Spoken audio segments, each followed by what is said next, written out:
Hi, this is Matlata James, and you're watching Joburgtoday.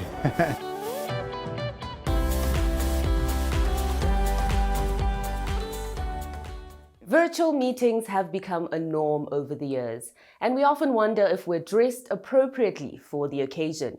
Leroy speaks to an image consultant to find out more. I honestly think that it has come down quite a lot, and I think it's had an impact on productivity. I, for one, having had a stint in corporate for a number of years, have felt that productivity has obviously come down because when I dress up in the morning, I always think to myself that I'm going to work. But if I'm in a tracksuit or slippers or a gown and I'm getting ready for work, I tend to be more relaxed and blasé about things. So I think at the end of the day, you want to get the best results out of your work. So dressing up in the morning has an impact on your mental ability as well as how you present yourself whenever you're engaging with clients as well as colleagues. Now, because we're in South Africa, we don't necessarily have a formal sort of culture. But how does this tend to impact the way that people perceive us from the virtual space?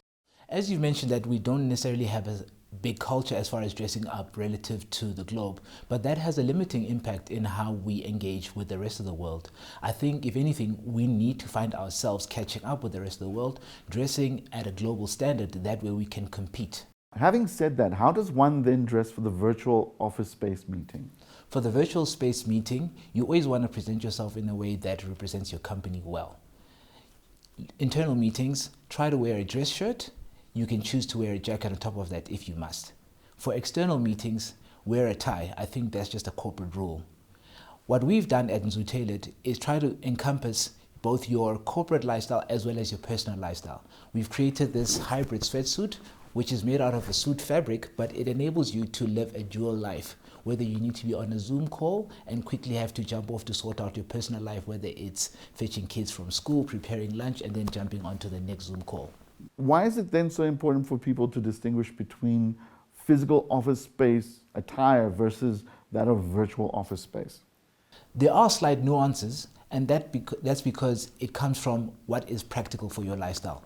If you're at home, I don't necessarily expect you to be wearing dress shoes in front of your Zoom call. You might want to be wearing your sneakers and your jeans at the bottom because nobody sees you in the bottom half. You always want to look presentable in the top half image, and in that case, you're going to be wearing your shirt and perhaps your tie, as I said in the previous scenario when you're engaging with external clients.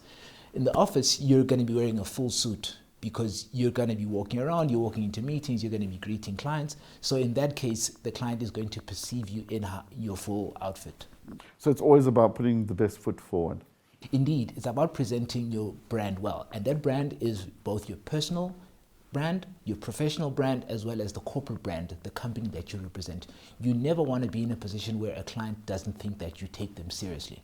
Now, for anyone out there who's looking for more advice around how to get dressed properly, particularly for virtual meetings or in person, how can they reach out to you? Oh, that's a simple one. Our contact details are available on our website. Our website is mngqibisa.com. Alternatively, they can send us an email on info@mngqibisa.com.